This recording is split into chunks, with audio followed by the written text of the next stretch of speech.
कृष्णाय वासुदेवाय हरे परमात्मने प्रणतक्लेशनाशाय गोविंदाय नमो नमः। श्री सूजी महाराज कहते हैं कि ऋषिवरों, महाराज जन्मेजय राजा परीक्षित की आज्ञा के अनुसार पूर्व दिशा का राज्य कर रहे हैं। बाकी 3 भाइयों को भी महाराज परीक्षित ने तीनों बाकी दिशाओं का राज्य दे दिया। महाराज परीक्षित ने सोचा कि संसार में कलयुग का प्रवेश हो चुका है। जहां भी देखो कुछ लोग झूठ बोलने लग गए हैं, लोग चोरियां होने लगी हैं, चोरियां करने लग गए हैं। ऐसे समय पर महाराज परीक्षित अपने रथ पर सवार होकर के धनुष बाण लेकर के संसार का भ्रमण करने के लिए निकले।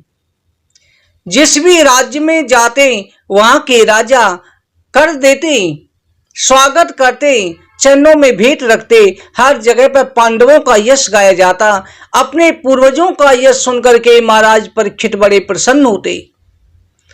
सभी जगह भ्रमण करते हुए परीक्षित ने देखा संसार में धर्म का बोलबाला हो गया है। कहीं पर कोई भी पाप नहीं है। महाराज परीक्षित वापिस आ रहे थे। वापिस आते समय उन्होंने एक भीषण दृश्य देखा। महाराज परीक्षित ने क्या देखा?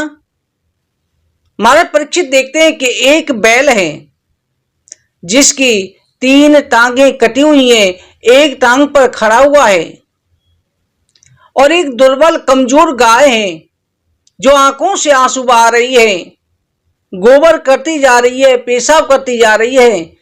उसी समय एक मलेच्छ आकर के चाबुक से उन्हें पीट रहा है और वो बड़ी भयभीत हो रही हैं।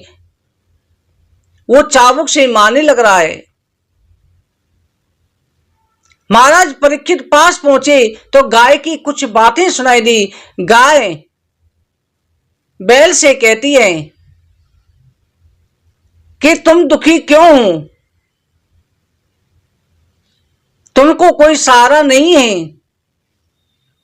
बैल कहता है कि देवी, मेरे 3 पैर कट चुके हैं। इस समय मेरा रक्षक केवल एकमात्र एक ही अंश रहा है। अब देवी तुम दुखी क्यों हो? वो कहती है कि जब से मुझे भगवान श्री कृष्ण त्याग करके गए हैं, जिनमें 36 गुण विराजमान थे, तब से मेरे ऊपर अत्याचार बढ़ गया है। इस प्रकार से बातें कर रहे हैं।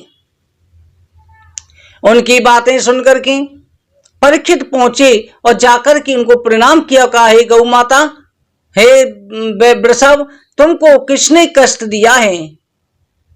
मुझसे कहो। वृषभ कहता है कि महाराज, हमारा सनातन धर्म कहता है कि हम पापी का भी नाम नहीं लेते, अन्यथा उसके दोष हम में आ जाते हैं।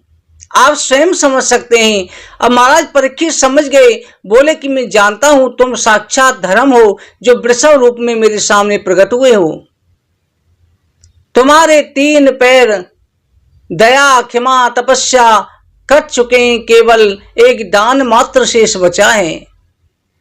पृथ्वी, तुम साक्षात गौ पृथ्वी हो। भगवान श्री कृष्ण के गुणों की प्रशंसा कर रही हो और तुम्हें दोष देने वाला ये कलयुग है। राजा परीक्षित ने अपने धनुष पर बाण चढ़ा लिया कि अरे दुष्ट, मैं तेरा वध किए देता हूं। राजा परीक्षित को धनुष पर बाण चढ़ाए हुए देख करके कलयुग भयभीत हो गया, आकर के चरणों में गिर पड़ा। एक परीक्षित ये ऐसे थे जिन्होंने कलयुग का भी दमन किया है। बोला, महाराज ये मेरा कर्म है, मेरे राज्य में पाप होता है, मुझे क्षमा कर दो, मैं आपका दास हूं, मैं भी आपके राज्य का ही हूं। महाराज परीक्षित ने कहा कि कलयुग, अगर तुम बचना चाहते हो तो मेरे राज्य से निकल जाओ, कहीं और चले जाओ। कलयुग कहता है, प्रभु, सूर्य उदय से अस्त तक सभाएं, सभी जगह संपूर्ण पृथ्वी पर आपका राज्य है। कोई एक सुई के बराबर ही जगह दिखाई नहीं देती जहां पर आपका राज्य नहीं चलता हो। सभी राजा आपके अधीन हैं। मैं कहाँ जाऊं, मेरे रहने के लिए, निर्वाह के लिए स्थान दीजिए, और मैं आपकी शरण में हूं, मेरा वध मत कीजिए। महाराज परीक्षित ने कहा, तुम मेरी शरण में आए हो, मैं तुम्हारा वध तो नहीं करूंगा, और तुम्हारे रहने के लिए स्थान भी देता हूं। जहाँ शराब पी जाती है, जब स्त्रियों का अपमान होता है, जब पति के विरुद्ध स्त्री आचरण करती है, जहाँ कलेश होता है, जहाँ वैश्यागमन होता है, जहाँ जुआ खेला जाता है, उन स्थान पर जाकर के रहो। कलयुग कहता है, भगवान ये सभी आपके राज्य में नहीं है, मेरे लिए और स्थान दीजिए। राजा परीक्षित ने कहा, तुम स्वर्ण में भी वास करो। कलयुग प्रसन्न हो गया, क्योंकि आज राजा परीक्षित ने सोने का मुकुट पहना था, और सोने का भी मुकुट किसका? जरासंध का था। क्योंकि राजा परीक्षित ने उस दिन सोचा था कि हमारे पितामहों ने अश्वमेध यज्ञ में सभी राजाओं को जीत करके बहुमूल्य वस्तुएं प्राप्त की थी। आज देखता हूं तहखाना खोला था, उसमें जरासंध का अद्भुत अमूल्य मणियों से जड़ा हुआ मुकुट था, उसे पहन करके आया था। एक तो राक्षस का मुकुट, और दूसरा कलयुग ने उसमें तुरंत ही प्रवेश कर लिया। कलयुग के प्रवेश करते ही राजा परीक्षित की बुद्धि भ्रमित हो गई। पृथ्वी को सांत्वना देकर के महाराज परीक्षित वापिस आने लगे। उनको प्यास लग रही थी, तो उन्होंने कंडव ऋषि का आश्रम देखा, वहां पर चले गए। वह ऋषि को जो है तपस्या करते हुए देखा कि ऋषि तपस्या में लीन है। मेरे आगमन पर भी इन्होंने मेरा अर्थ नहीं करा, स्वागत सत्कार नहीं किया, पीने के लिए पानी मांगा, परंतु वो समाधि में लीन थे। तो बुद्धि भ्रमित होने के कारण राजा परीक्षित सोच रहे हैं कि मुझे देख करके आंखें बंद कर ली हैं। वही मरा हुआ सर्प पड़ा था, उसे उठा करके गले में डाल दिया। इधर